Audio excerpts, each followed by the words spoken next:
Harvey, what's going on here?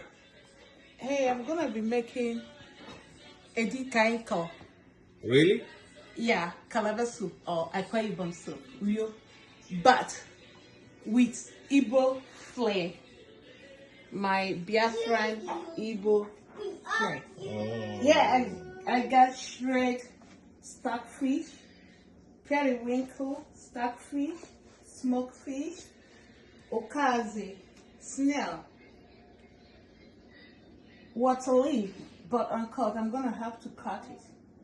And meat. What I got there, all kinds of meat, tree, afano, kanda. Go. So the soup is called Edikaikong, or you may wanna call it vegetable soup.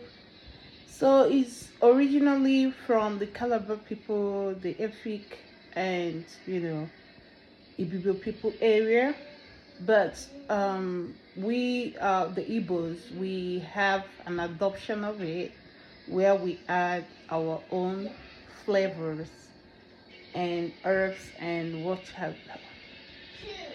have you. So I hope you'll be going with me through this journey.